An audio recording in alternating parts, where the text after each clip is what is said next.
Salut, c'est Trado, content de vous retrouver pour la mise à jour des zones d'accumulation rationnelle sur les métaux précieux. On commence par les actualités que j'ai trouvées pour vous. Première actualité intéressante. Vous savez qu'il y a un véritable feuilleton par rapport à ça, parce que aussi difficile que cela puisse paraître, on ne sait pas à quoi est due la hausse actuelle de l'or, enfin la hausse actuelle depuis 2024. On ne peut pas être certain. Je vous ai expliqué la précédente thèse, celle qui tenait la corde, et celle de Norman, et qui disait que voilà, il faut se rendre à l'évidence, c'est de la spéculation. J'en parlais il y a 3 semaines, 2 semaines, et l'idée derrière, c'est que c'est pas une qualité optimale, on va dire, hein, de facteur de hausse, puisque ce qui a été acheté à un moment est vendu, puisque c'est de la spéculation et qu'on devrait avoir une hausse, puis ensuite une consolidation avant d'éventuellement reprendre la hausse. Selon la typologie, eh bien, ce qui vaut le plus, si vous me passez expérience, c'est les achats de banque centrale et les achats d'investisseurs parce qu'ils gardent l'or, ils ne le revendent pas. Et là, complètement à l'encontre de ce que j'ai dit la dernière fois, une thèse à le vent en poupe actuellement, qui est celle de la responsabilité des investisseurs chinois particuliers. Alors là, pareil, hein, c'est pas plus sérieux ni moins sérieux, c'est un travail de recoupage d'informations. Mais selon cet article que vous pouvez retrouver, hein, je le mets en dessous de la vidéo, la hausse actuelle est due à une frénésie d'achat des ménages chinois qui ne se laissent absolument pas décontenancer par le prix, hein. Il est vrai que le fait que l'économie chinoise soit en plein doute, que l'immobilier s'effondre et que la bourse chinoise ne se porte pas bien, ne laisse pas beaucoup de choix aux classes moyennes chinoises pour investir et pour épargner, et ce seraient eux qui seraient à l'origine. Bon, franchement, c'est pas avec mon petit niveau que je peux juger. Je vous laisse lire l'article, mais pourquoi pas, je n'en sais rien. Deuxième article que j'ai trouvé pour vous, qui pourrait vous intéresser, c'est complètement l'inverse en fait, hein. C'est à chercher du côté de l'Australie et de la monnaie de Perth. Perth, si vous connaissez rien à la géographie australienne, hein, c'est bon, pas forcément par définition, hein, c'est sur la côte, c'est australien et c'est le plus grand institut d'émission d'or, hein, ok, c'est énorme. Enfin, c'est le premier. Et il relate, hein, cet institut de Perth, un véritable effondrement de la demande d'or. C'est intéressant à deux titres. Un, ça veut dire que, eh bien voilà, la demande d'or est toujours extrêmement présente du côté des ménages asiatiques, dans les pays émergents, mais ça vient pas de chez nous, hein, la demande, la hausse des prix de l'or, hein. C'est un autre article qui vient finalement corroborer ce qu'on a déjà dit préalablement, hein. Les Occidentaux, nous, eh bien, on attend surtout à se dessaisir de notre or et il y a un véritable transfert vers les pays émergents. Alors, ceux qui voient le côté positif des choses diront qu'est-ce que ça va être, pardon, mais quand les Occidentaux vont se mettre à y aller aussi, hein, parce que pour l'instant, ce n'est porté que par les banques centrales et par les ménages asiatiques, si on ne tient pas compte, hein, de la spéculation qui, à mon avis, a un rôle quand même important, hein. Troisième article que j'ai trouvé pour vous et qui pourrait vous intéresser, alors là c'est la fête, c'est la banque américaine Citi. Alors forcément on la connaît pas bien en France, mais c'est un monstre, hein, Citi. Et quand Citi dit quelque chose, on écoute quand même. Et le spécialiste maison, hein, le directeur de recherche sur les matières premières, dit que, allez, l'or en route vers les 3000 $ l'once. Voilà, ça m'embête toujours un petit peu. Je sais que si vous découvrez ma chaîne, vous allez vous dire que je suis vraiment un oiseau de mauvais augure et que je suis un mécréant. Mais je vous assure, hein, c'est difficile de croire en l'or plus que moi je ne le fais. Mais c'est pas le genre de choses qui, à titre personnel, me rassure. Non pas à cause de l'évolution de l'or, mais à cause de l'effet que ça va avoir sur les petits porteurs qui vont voir ça, qui vont acheter, qui vont être des écœurés, qui vont revendre. Bref, je trouve que ça va un petit peu vite en besogne tout ça, hein. Et le dernier article que j'ai trouvé pour vous, eh bien, c'est la même chose, mais c'est pour l'argent. Et les dernières anticipations de prix pour Deutsche Bank, ça par contre vous connaissez beaucoup mieux, eh bien c'est 28 dollars. 28 $ pour l'argent au quatrième trimestre, ok? Voilà.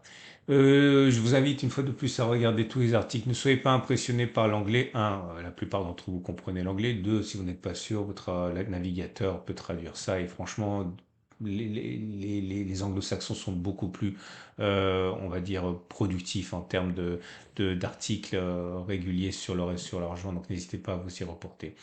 Je terminerai en vous rappelant que ce format vous est proposé par mon partenaire au coffre Veracash et Cryptcool.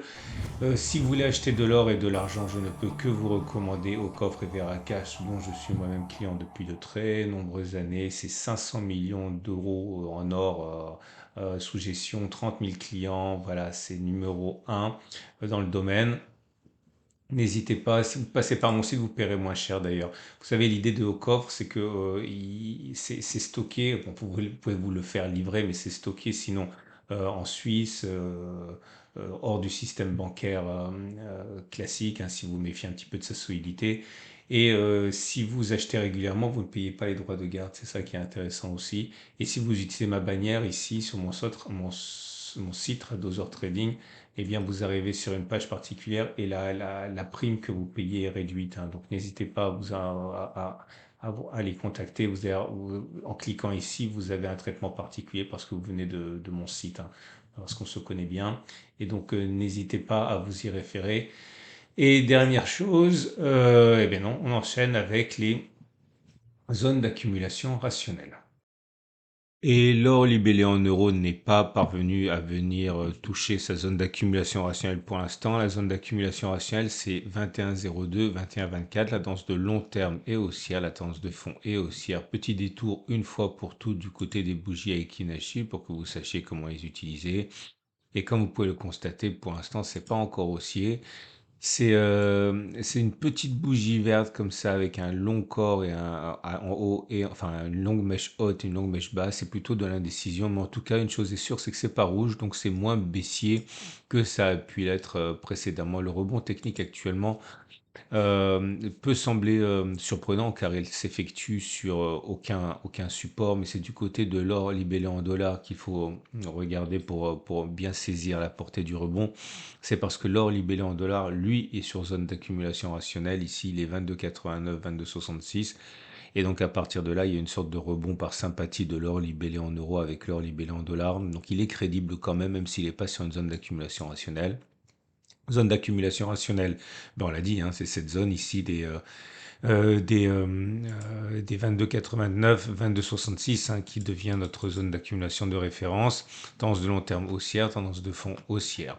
L'argent libellé en euros pour débuter, lui aussi est venu tester une zone d'accumulation rationnelle, hein. Il s'agit de la zone des 25,2, 24,6. À partir de là, le rebond peut éventuellement durer, ça on n'en sait rien, mais ce qui est sûr, c'est que un objectif a été atteint. Et vous comprenez l'objectif de mon insistance lorsque je dis qu'il faut toujours garder de quoi renforcer. Je vous rappelle, si vous découvrez mon format pour la première fois, que maintenant, ce que je recommande depuis quelques mois, c'est une entrée en DCA, c'est-à-dire tous les premiers du mois, par exemple. Pareil, si vous avez, je caricature, mais si vous avez décidé d'investir 100 euros par mois, 50 euros par exemple en DCA et puis 50 euros gardés pour intervenir lorsqu'on est en zone d'accumulation rationnelle, comme ici les 25 de 24,6, ça vous permet quand même de bénéficier d'une baisse hein, de 10,7% depuis les plus hauts, ce qui se laisse prendre. Alors maintenant, quand je dis 50-50, ça peut être 80-20, 40-60, ça c'est vous qui voyez, mais l'idée c'est qu'il faut toujours, à mon avis, garder de quoi renforcer lorsqu'on revient sur les zones d'accumulation rationnelle, comme c'est très souvent le cas. L'argent libellé en dollars également nous gratifie d'un retour sur zone d'accumulation rationnelle, puisque c'est cette fois-ci la zone des 26,7, 27,4 qui a été touchée ici, hein, qui est donc la zone d'accumulation rationnelle de référence. Je vais la cercler dans une tendance de long terme qui est maintenant haussière depuis quelques semaines et une tendance de fond qui est haussière également. Donc les platinoïdes, avant tout ça, je vous rappelle que il faut vraiment avoir une conviction forte hein, avant de faire des zones d'accumulation rationnelle et du renforcement. C'est-à-dire que ce n'est valable que si vous croyez très très très fortement à quelque chose parce que vous comprenez bien que plus ça baisse, plus vous êtes exposé. Donc il est nécessaire que vous ayez quand même des convictions fortes, hein. Donc le palladium pour débuter, le palladium libellé en euros qui justement casse une zone de support, c'était la zone d'accumulation rationnelle des 938-910, hein. C'est une zone sur laquelle eh bien, on peut envisager totalement de renforcer. La zone suivante, celle qui va peut-être arriver, ben, c'est la zone juste en dessous, c'est la zone des 819 734 euros. Tendance de long terme baissière, tendance de fond baissière sur le palladium. Pour le palladium libellé en dollars, c'est la même chose. On a cassé une zone importante de support.